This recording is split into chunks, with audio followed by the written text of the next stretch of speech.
Hello, dear students. In class 12th physics, today we'll be discussing about laws of radioactivity and radioactive decay law. The most important law is radioactive decay law, जो हमारे syllabus में भी है और इसकी equation, इसके ऊपर numericals ये हमको सॉल्व करने हैं. तो what are the laws of radioactivity? The first law is radioactivity is a spontaneous process. That radioactivity जो है it occurs by itself and is a spontaneous process. Next जो law है that is related to alpha decay. When alpha ray emission occurs, then the product formed has atomic number 2 less than the reacting element. तो जो भी reacting element या उसका nucleus था, जब alpha रे एमिशन होगी तो जो नया प्रोडक्ट बनेगा उसका एटॉमिक नंबर जो है that will be less bye 2 value. मतलब अगर यूरेनियम है वो अल्फा रे एमिशन कर रहा है जिसका एटॉमिक नंबर है 92, तो अल्फा रे एमिशन के बाद उससे बनेगा थोरियम जिसका एटॉमिक नंबर 90 होगा. और अगर हम पीरियोडिक टेबल के कंपैरिजन में इस बात को देखें तो इसका मतलब उसकी जो एलिमेंट नया बनेगा उसकी पोजीशन जो होगी that will B 2 places left. Then third is when beta ray emission occurs,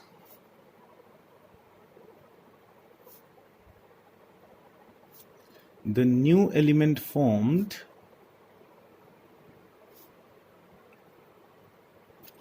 has atomic number 1 more than the respective element. तो जब अगर किसी एलिमेंट से अल्फा रे एमिशन के बजाय बीटा रे एमिशन होगी तो जो नया एलिमेंट होगा उसका atomic number will be 1 more. Like C614 से जब बीटा रे एमिशन होती है तो नया एलिमेंट बनता है N714. और इससे एक बात और हमें पता चली कि अगर पीरियोडिक टेबल के कंपैरिजन में हम देखें पीरियोडिक टेबल की तरीके से तो हम बोलेंगे जो नया एलिमेंट बनेगा उसकी position will be 1 place towards right. तो अल्फा रे एमिशन में जो नया एलिमेंट बनता है उसकी प्लेस होती है 2 प्लेसेस लेफ्ट की तरफ, और जो बीटा रे होता है उसमें जो नया एलिमेंट बनेगा that will be having a place 1 place towards right. Next comes the most important law, radioactive decay law. जिन्होंने केमिस्ट्री में केमिकल काइनेटिक्स पढ़ लिया होगा उनके लिए एक इम्पॉर्टेंट बात बताना चाहता हूँ. Radio activity is a first order reaction. It means जो आपने फर्स्ट ऑर्डर की रिएक्शन केमिस्ट्री में पढ़ी होगी वही इक्वेशन आप इधर पढ़ने जा रहे होंगे, because radio activity is also a first order reaction. उसमें आपने फर्स्ट ऑर्डर में पढ़ा था कि rate of reaction is directly proportional to the concentration. यहाँ पे भी कुछ आप ऐसा ही पढ़ेंगे. तो देखिए what radio active decay law says. It states that the rate of radioactive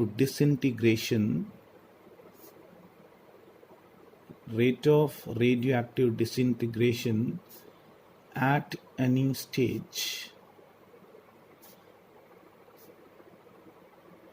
is directly proportional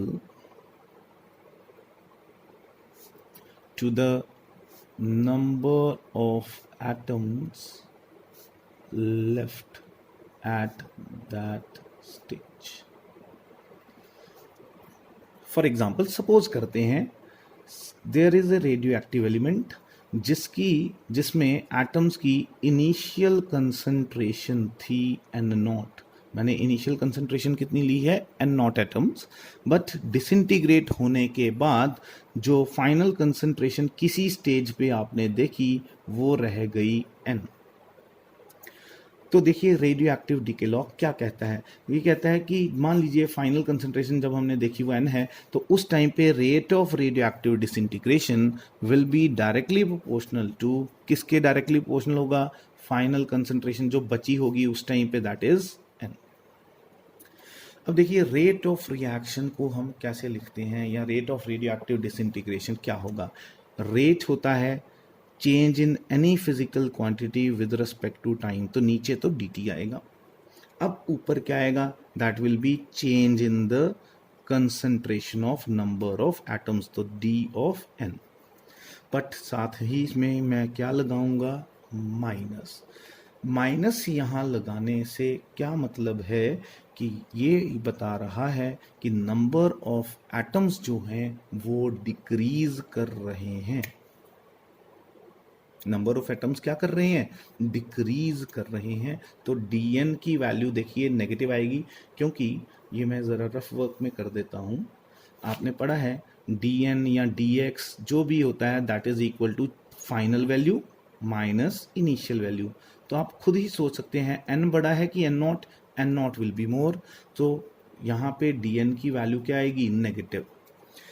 अब dn की वैल्यू नेगेटिव आएगी तो ये माइनस हमने पहले ही लगाया है, माइनस माइनस प्लस हो जाएगा, so rate of reaction will come out to be positive, because rate of reaction negative नहीं आता है, तभी हमने माइनस लगा दिया।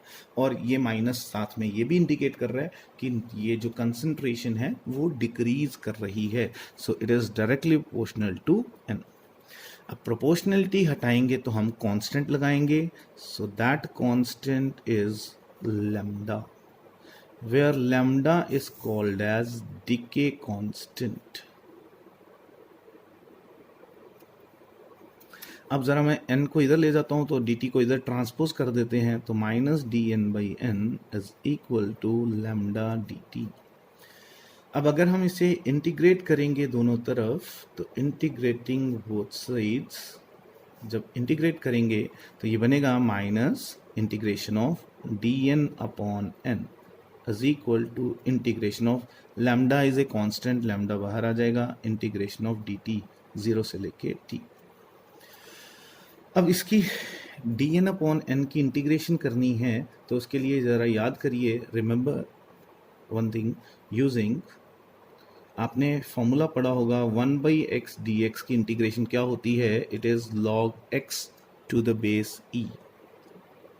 आई थिंक ये आपने पढ़ा है, 1/x dx की इंटीग्रेशन होती है log x to the base e। तो वैसे ही 1/n dn या dn अपॉन n की इंटीग्रेशन क्या होगी, that will be log n to the base e। तो यहां पे हम लिखेंगे minus log n to the base e। अब देखिए इसकी लिमिट्स क्या होंगी, लिमिट्स, इंटीग्रेशन लिमिट्स में इनिशियल लिमिट क्या होगी, इनिशियल लिमिट विल बी, जो इनिशियल कंसंट्रेशन थी दैट वाज एन नॉट, और फाइनली कंसंट्रेशन क्या होगी एन। और एन नॉट कंसंट्रेशन हमने कब ली थी, जब स्टार्ट किया था, तो टी की इंटीग्रेशन लिमिट्स हो जाएंगी 0, और आफ्टर टाइम टी हमने देखा था कंसंट्रेशन थी एन।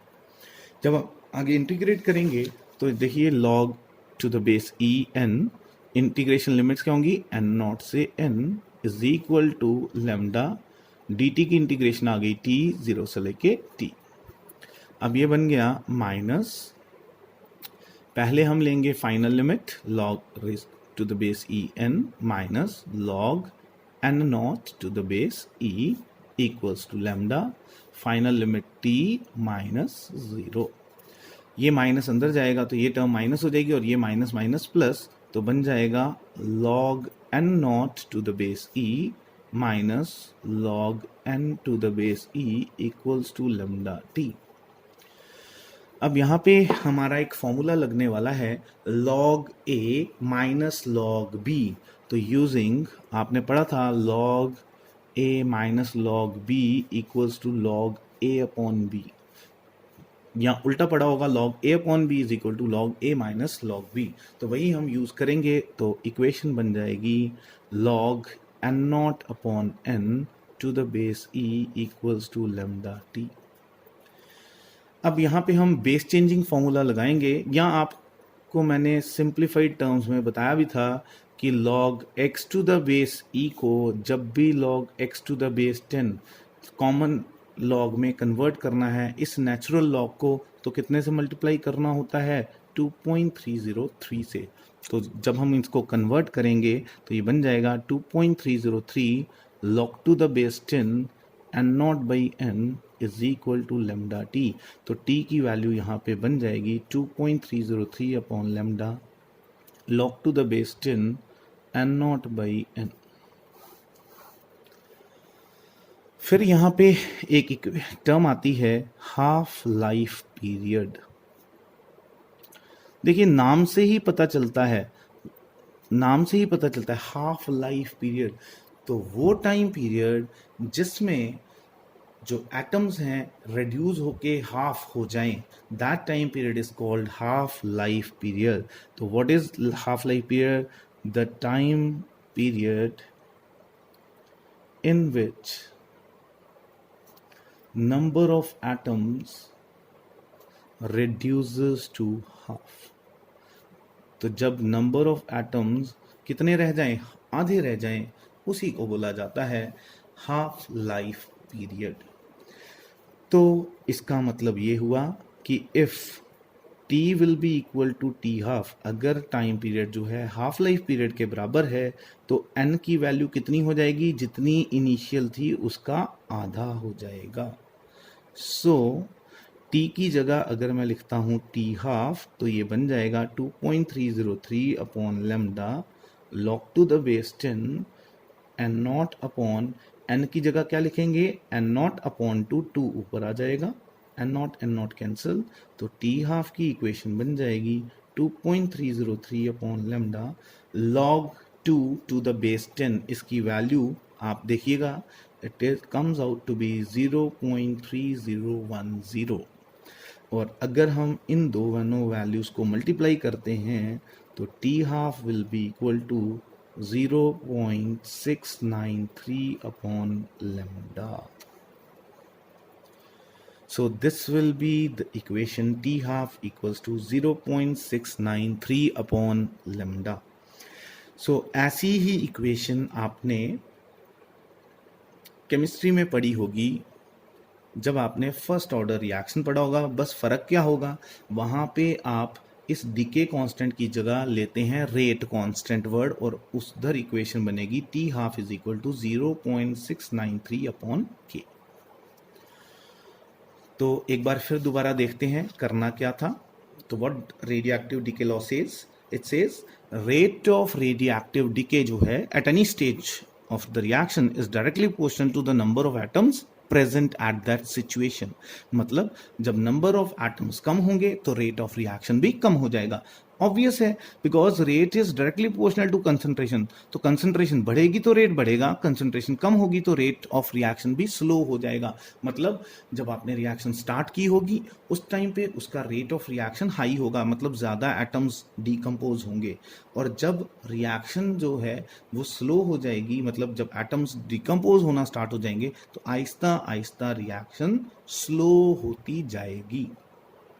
तो हमने क्या किया, फिर हमने minus d n by d t, ये रेट ऑफ रिएक्शन की जगह लिखा minus d n by d t. Minus यहाँ इंडिकेट कर रहा था कि ये जो कंसंट्रेशन है वो डिक्रीज कर रही है। बाकी हमने फिर आगे तो बाकी पूरी डेरिवेशन में आगे जो आप देखेंगे वो इंटीग्रेशन का रोल है। समझ जो थी, जो रेडियोएक्टिव डीके लॉ की थी, वो यहीं तक है।